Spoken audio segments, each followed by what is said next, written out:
Hi, everyone. Welcome to our talk, A Guide to Centering Student Feedback as the Driver of Creative Learning with Emerging Technology. We are really excited to talk with you about gathering student feedback today, so we're going to dive right in because we have a lot of information. So first off, a quick introduction. My name is Lisa Castaneda.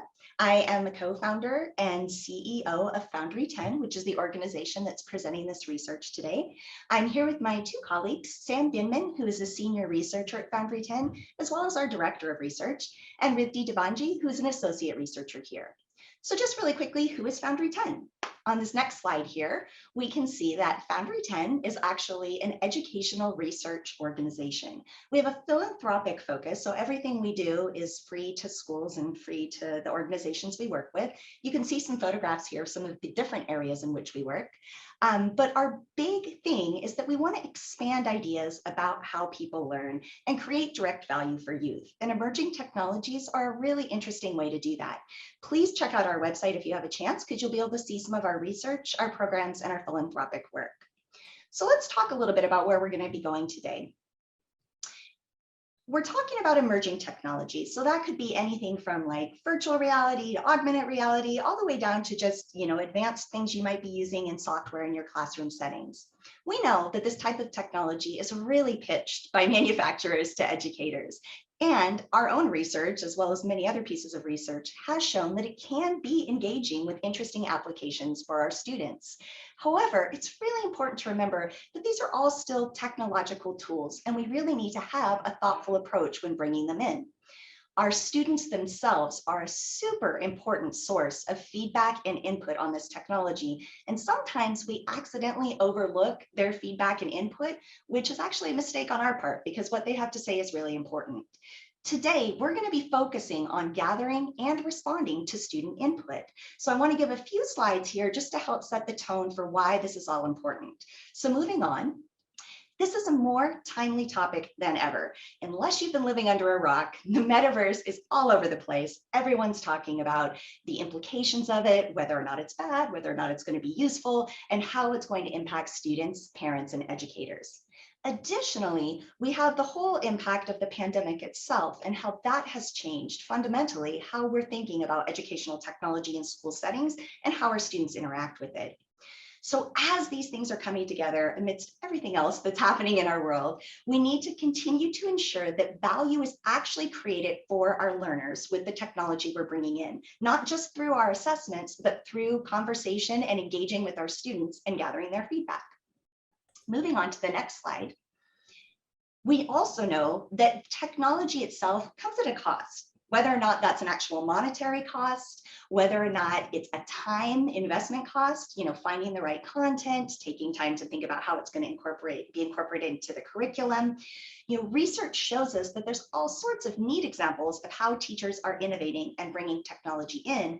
However, there is less evidence that this is always coming at some sort of value creation piece for our actual students. Like, is it actually improving student learning? Some of our own research with teachers has actually shown that schools are a really great place to bring in these emerging technologies because oftentimes students don't have access to these technologies outside of a school setting. But again, just because we can bring them there doesn't necessarily mean that students are leaving with what we're hoping that they are, or that they're even having the type of experience that we hope that they would have. The next slide can come on up here. We also know that tech integration is not always easy. Technology can be difficult to incorporate into the classroom. And this slide just talks about how, yes, we see this sort of ideal, like if you bring this in, this is what it will look like. But we know that actual classrooms with actual students come up with all sorts of other ways for things to not translate as cleanly as we hoped. And as we're bringing that technology in, we're also having to shift our pedagogy, shift our approach to teaching. One of our studies really showed the extent to which teachers go to really make sure that they're setting, their students up for success with this technology. But again, that focus can often be just on bringing it in and getting it going. And what we're going to be talking about today is that back end piece of after you've done it, what are students saying? What are they taking away? So moving on to the next slide here. What we're going to be going into today with Sam and Riddhi is gathering that feedback. It's critical that we do this. So we're not just getting the assessment of actual student learning, but is it having the impact that we're hoping in terms of how students are processing and thinking about the information? It's relatively simple to gather useful student feedback, but there's definitely tips and tricks that can help you. And today we're going to share some research and tools that will help. So I'm going to go ahead and kick it over to Sam for the next. Yeah, so we wanted to share some of our research findings and some of the themes that we've heard from students when we've asked for their feedback about technology in the classroom. Just to give you a little bit of an overview, the main place that Foundry 10 has done research has been applied research on virtual reality implementation in the classroom. So we've interviewed about 40 teachers or more, and then surveyed thousands of students as they use VR in their classroom. And we find virtual reality to be a really interesting space for this type of work because according to the research, we know that there's a lot of potential for virtual reality in learning, and then we know that it really depends on what types of virtual reality experiences are used and how they're implemented in the classroom. So one of the ways that we like to ask for student feedback is to help us and to help educators distinguish between how much students are enjoying using a new technology or just that excitement and that engagement, as opposed to the actual value that it brings for their learning. So here you can see from one of our research projects, we saw that, yeah, the majority of students, about 80%, said that they did enjoy using virtual reality in the classroom. And then there was this sort of concerning, maybe 20% of students who didn't enjoy it as much. So that's definitely something that we would want to learn more about. And then we also asked a question in contrast about how valuable it was for those students to use virtual reality to learn in class. And again, it was a majority of students, maybe a little fewer, 73% responded that they found it to be valuable for their learning. And so again, you would want to kind of delve more into why it was that there was a group of students who didn't find it as valuable for their learning. And then another way that we've asked students to learn more about value for learning is to ask them to compare the emerging technology, such as virtual reality, to their other regular classroom activities. So in this case, we saw about a third of students said it was more valuable compared to their regular activities. About half of the students said it was about the same, which is really interesting because it takes a lot of resources to make this happen. And it's an investment of time and energy. And then about 18% said it was less valuable. So that's a small proportion of students, but it's still concerning and still something to investigate further. And then lastly, we delved a little bit more into that question about value for learning by asking students whether the virtual reality allowed them to do things they wouldn't otherwise be able to do. So we know through theory and research work on virtual reality that there's a lot of possibilities. It allows students to try things like a flight simulator that might be dangerous in real life, or it allows them to take a virtual field trip to a place that would just be too expensive. So there's a lot of possibilities there. And students tended to agree. Here it was, again, the majority of students who agreed that the tool allowed them to do things that they couldn't otherwise do. But before we move on, I wanted to say two things. One is that, as you saw in this section, we used a lot of rating scales, and maybe that left you wanting to know more about why students were answering the way they did. And so in a moment, Rinthi will share with you some other question types, such as open-ended questions, where you can understand a little bit more of students' reason for responding the way that they did. And then you might have also noticed another trend, which is that in each of these questions, there was a segment of students, maybe 20 or 30%, who weren't as on board with enjoying virtual reality or finding value for their learning. And so that's really important. And that's an example of a place where you have some growth and some real value in asking for student feedback so that you can make improvements next time around. I have some information here about some of the themes in the reasons that students gave for answering the way they did. So students said that using virtual reality in the classroom was interactive and engaging. It helped their understanding of concepts and also allowed them to practice in what felt like a real world setting or a scenario. And then students who disagreed about using virtual reality and its value for their learning cited reasons like feeling uncomfortable, maybe through nausea, or maybe the headset was uncomfortable, or sometimes the virtual environment has a lot going on and you're not really sure where to focus your attention, or some students even find that stressful sometimes. And other times students just prefer other learning mediums or activities. And then finally, asking for student feedback can help us understand the mechanisms behind their learning. So in one case, or one example, we learned that students found the visual and the interactive elements of virtual reality help them to remember information. So here we've got a few quotes from the students in our research, and I'll just give you a moment to read over those.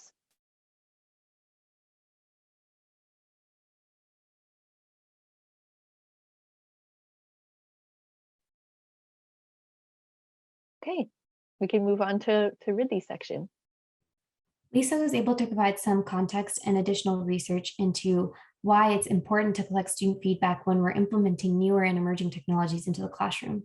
Sam was able to provide some examples from our research of when we've actually gone ahead and collected that student feedback and the types of responses students were able to give us about the technologies being used by their teachers.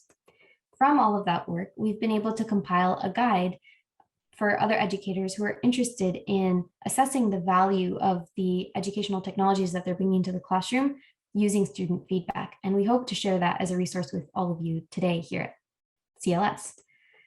The goal of the guide is to help teachers assess the value of the technology and ground their technological decision-making in student feedback and make the process of collecting that student feedback an easy one. Our guide covers the key steps for gathering feedback by going through the first step, which is deciding what you want to know, how to go about collecting what it is that you want to know, and then how to interpret and apply the feedback from students into your classroom practice. So in the key steps for gathering student feedback, the first is deciding what it is that you want to be able to know from students. The second is asking the questions in a way that will get their honest responses. And the last is making a plan of what you will be able to do with that feedback. In that first step, deciding what you want to know, it's important to be specific about the aspects of the technology or its uses that you're interested in getting feedback on. When we've done this in our work, in our research, and when we have observed other teachers do this, we've found that the types of questions fall into four main categories. The first is the relative value of the technology. And this is when teachers are asking whether or not this was the best medium to teach or explore this specific concept, or whether students would have preferred to learn this through a different medium, whether an analog medium or even another digital medium. Sometimes they would have preferred it because it's more comfortable or because it's something that they're familiar with, or they just didn't see that the emerging technology added more value. It could have just been like doing another worksheet, but now you're doing it online. And collecting that type of feedback can help you know whether that was the right implementation of that technology. The second category is joy in learning. And this one tends to get overlooked because we're so focused sometimes on learning objectives and making sure that the tools and methods that we're using are helping students hit those learning objectives. But in all of that, did students have fun learning? Did they feel engaged with the material? Did it enhance their curiosity? And all of those things play a huge role in value. And so asking about joy can provide some really interesting input and feedback from students, like we saw in our pie chart from when Sam was presenting. The third category is our learning objectives. Did students actually hit those? Did they feel like they could hit those with the emerging technologies that we're introducing in the classroom? And a side note here is that in our research, we have found that sometimes when introducing a newer technology into the classroom, this step gets overlooked. Teachers are so excited to implement something like VR that they don't always make it clear to students why VR is being used to teach this specific concept or explore this idea. And when students don't know what to look out for when they're using a technology or experiencing something in virtual reality, then it can be easy to be overwhelmed or get lost by all the other things that there are to interact with, that they kind of miss the point of why you put them in there. Something that we've seen help with this is, one, either introducing all of those things before students use the technology or go into a virtual reality experience. And the second thing is having a debrief to make sure that you're on the same page about what was meant to be experienced or meant to be learned. And then maybe you're even capturing some of those other things that students explored or learned that you weren't even intending, but are useful.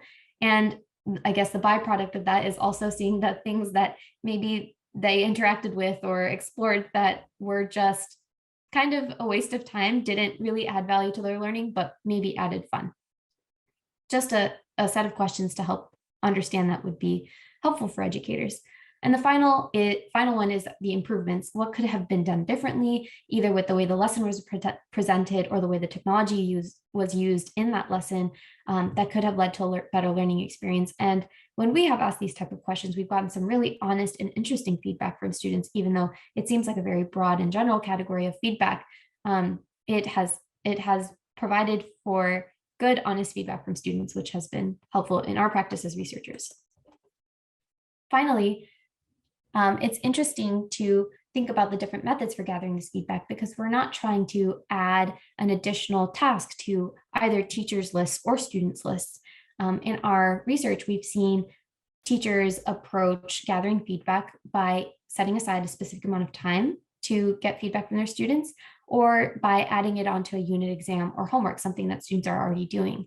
And this just means that you're not getting feedback from the extremes, that students who had a really good experience or really bad experience are the more likely ones to provide feedback. But you want to be able to get a general sense across your classroom of how students are experiencing the technology. And so by incorporating into your daily practice or some other things that they're already doing, you're more likely to get responses from everyone. It's also important to be specific about the activity or the type of technology tool that you're using, that you're asking for feedback on, because we probably use a lot of different types of technologies when teaching every day, that if you're asking very general questions, you might not be able to understand which ones students are providing feedback on. And this will just enhance the quality of your feedback. And finally, it's really, really important to encourage students to provide feedback by discussing its purpose and importance. And this just enables students to feel like agents of change, or agents within their own learning process, that they can see that they are providing feedback and that's going to be used in informing your practice as the teacher. And this can just make things more collaborative and enhance the quality of the feedback that you're getting. So what are some methods for actually collecting this feedback? I think in Sam's slides, you were able to see what it looks like when you collect Likert scale responses or scaled responses that ask students to rate an experience from 1 to something. And this gives you a good snapshot of how students are feeling. But as Sam said, it's important to follow those up, if you'd like to, with some open-ended responses that allow you to understand why students picked those responses.